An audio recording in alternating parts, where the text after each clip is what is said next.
ஆசிரியர்கள் அனைவருக்கும் வணக்கம்.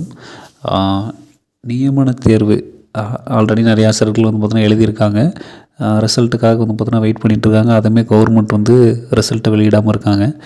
ஆனால் இந்த நியமன தேர்வை ரத்து செய்ய வேண்டும் அப்படின்னு சொல்லிட்டு 2013 டெட் தேர்ச்சி பெற்ற ஆசிரியர்கள், அதாவது ஜிஓ பாஸ் ஆகிறதுக்கு முன்னாடியே 149 ஜிஓ பாஸ் ஆகிறதுக்கு முன்னாடியே டெட் தேர்வில் பாஸ் பண்ணிவிட்டு சர்டிஃபிகேட் வெரிஃபிகேஷன் வரைக்கும் போன ஆசிரியர்கள் தற்போது வருகின்ற 28ஆம் தேதி, அதாவது இந்த பிப்ரவரியோட 28ஆம் தேதி திருச்சியில் ஒரு மாபெரும் இறுதி போராட்டத்தை முன்னெடுக்கிறதுக்கு வந்து பார்த்தீங்கன்னா பிளான் பண்ணியிருக்காங்க. ஏன் அப்படின்னு பார்த்தோம்னா எலெக்ஷனோட டைம், அதனால் அவங்களோட ப்ரெஷர் அவங்க தெரிவிக்கணும் அப்படிங்கிறது இருக்காங்க.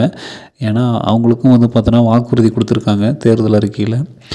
இந்த ஆசிரியர்களை நாங்கள் டைரக்ட் போஸ்டிங் பண்ணுவோம், டெட்டை தேர்ச்சி பெற்று 2013 13 வருஷங்களாக காத்துட்ருக்க இந்த ஆசிரியர்களுக்கு டைரக்ட் போஸ்டிங் பண்ணுவோம் அப்படிங்கிற ஒரு வாக்குறுதியும் வந்து பார்த்தோன்னா கொடுத்துருக்காங்க. ஸோ அதனால் அதை முன்னிறுத்தி வந்து பார்த்தோன்னா அந்த தேர்தல் வாக்குறுதியை முன்னிறுத்தி வருகின்ற 28ஆம் தேதி ஒரு மாபெரும் லெவலில் ஒரு கண்டன ஆர்ப்பாட்டத்தை பண்ணி ஒரு அரசோட கவனத்தை நம்ம இது பண்ணணும் அப்படிங்கிற மாதிரியான அது ஒரு முடிவு எடுத்திருக்காங்க. ஸோ அதனால் இப்போ அரசு கடும் அழுத்தத்தில் இருக்குன்னு தான் சொல்லணும். என்ன முடிவு எடுப்பாங்க அப்படிங்கிறத பொறுத்து வந்து பார்க்கலாம். மேலும் டிஆர்பி மற்றும் பள்ளிக்கல்வித்துறை சார்ந்த உடனடி தகவல்களுக்கு நம்ம சேனலோடு இணைந்திருங்கள். நன்றி.